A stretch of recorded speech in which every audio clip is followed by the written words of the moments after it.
Hey YouTubers, Mike Borders with the Mike Borders channel. Thank you for watching. Today we're talking BRINKS doorknobs and deadbolts, and in this video we are going to show you how to remove your BRINKS deadbolt that has a hidden screw. In other words, it does not have accessible screws on the faceplate. Let's take a look.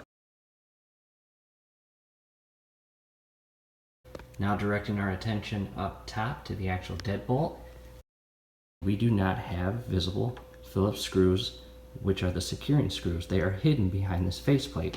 So what we need to do first, unlike the doorknob, they had a little hole that we could actually insert. From here, you just have to pull this actual handle off with equal pressure. You want to pull this knob off, and I may need both hands. And just by wiggling it, that is how it comes off. And once you put this back on, it clips back into place. Set that aside. And real quick, a different door, just for reference, if you do not have the type that just pops off under pressure, you may have a screw right there, and loosen that up, and from there you'll be able to, with equal pressure, pop that knob off. And from here, carefully turn your faceplate, and the faceplate comes off, and there they are, the hidden Phillips screws. Let's go ahead and remove both those.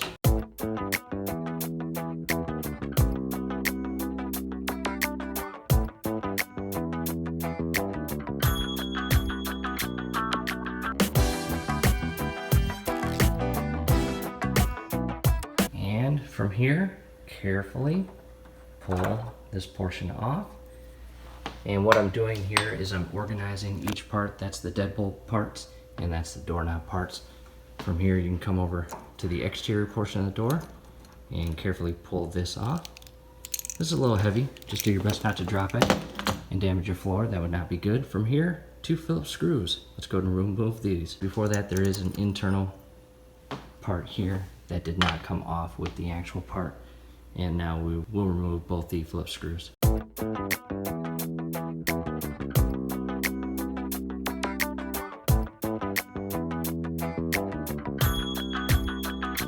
At this point, everything is removed, and go ahead and pull out the interlocking mechanism bolt here. So at this point, that completes the full removal process and steps on removing your BRINKS door handle and deadbolt. From here, we are going to grab our brand new deadbolt and brand new doorknob, and we are going to install those. Definitely check out the link scrolling above if you need help installing your doorknob and deadbolt. That's it, YouTubers. See a quick, friendly DIY project. Do us a favor, below the video, you will see that thumbs up icon. Click on that, like the video, subscribe to the channel. Definitely go to your settings, turn on your YouTube notification bell. Once you do that, every video that we upload, you will be notified. You will be able to stay up to date with us, and that will be awesome. Hey, thanks again for watching.